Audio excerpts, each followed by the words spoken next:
Hi everyone. So today we are learning about cognitive distortions, right? Cognitive distortions are just one of the things that are in our thinking boxes that can cause us problems. And I'm going to go over one of those cognitive distortions with you today. There are hundreds, but they can be drilled down basically to about 10. And those 10, actually, what you're going to hear basically came from this book. And well, really based on the work of Aaron Beck, who did the research, and his student, Dr. David Burns, wrote this book. And they were looking for a drug-free treatment for depression. And if you see right down here, you probably can't read it, but it says the clinically proven drug-free treatment for depression.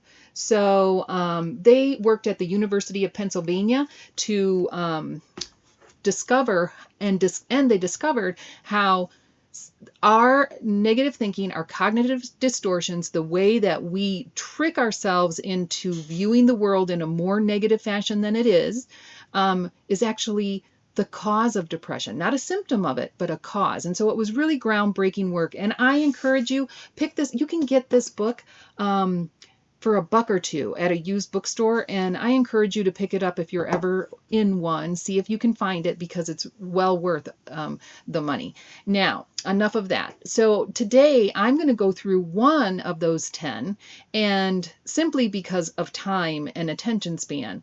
But what I will do is also, in my first comment below, I'm going to put a link to this course on my Savvy Sessions page. And so I've set it to free. So anybody who downloads or clicks on the link will be taken to that course, and you can access it for free. So basically what that is, it's a course that's going to give you all 10 of these cognitive distortions with me going through each one of them, just like I'll do with this one for you today. And you'll also get a workbook that you can download or print out. And some tools that you'll be able to follow along with as I go through each of these cognitive distortions. All right, so let's look at this first cognitive distortion. And the reason that I chose this one is because it is one of the cognitive distortions that I see a lot of. Now, not everybody will have every cognitive distortion. You have your favorites, I have mine, and we all use them. I've been teaching this stuff for over 20 years, and I still have to catch myself and repair my cognitive distortions on a regular basis. So we all do these. So don't try to shame yourself that you have some of these, because some of them will really look familiar. All right, so the one that I'm going to cover today is called shoulds. And shoulds become a problem when we put unrealistic expectations on ourselves, on others, or on the world. And you believe that things have to be exactly this way, or it's going to just be awful. And so you listen for words when you hear yourself say, I should do this, I must do this, he should be acting this way, we have to do this.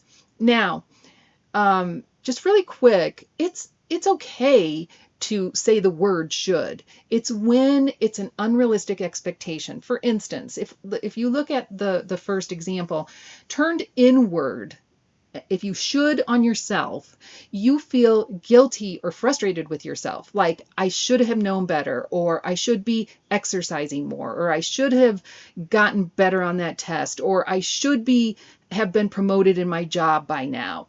Now, the reason that is a problem is that you're not exercising more. And so it's a way for you to put shame and blame on yourself. I should be exercising more means, I'm not exercising. I should be, bad me. That's terrible. All right. Now, you can learn from that. You can say, I should exercise. I should exercise a couple times next week. That's not unrealistic. And it's something that you can do. But to say that I should have lost 10 pounds by now, that is beating yourself up because you can't change the past. There's nothing you can do about it. So shooting on yourself is a waste of energy. And if you really want to make changes in your life, you need every ounce of that energy to make those hard changes. So stop beating yourself up. Stop wishing that things had been different in the past and use that instead to motivate yourself to do something in the future and make it realistic.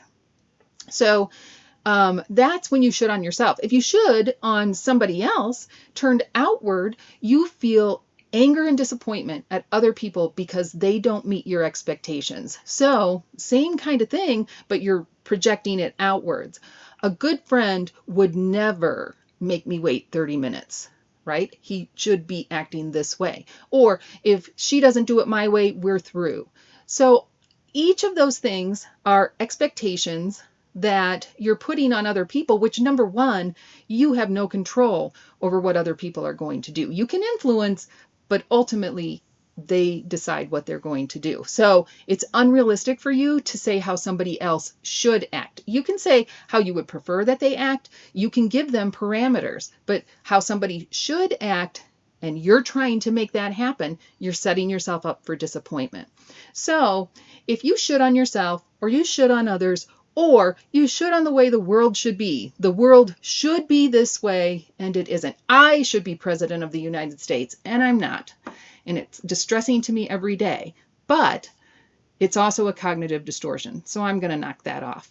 But if you would prefer, if you would like to get the other 9 cognitive distortions, go ahead and click the link below. And get your free workbook and the other 9 cognitive distortions. If you don't want to, because I know some people aren't clickers and you're not going to do it, I will be giving more of these in upcoming weeks.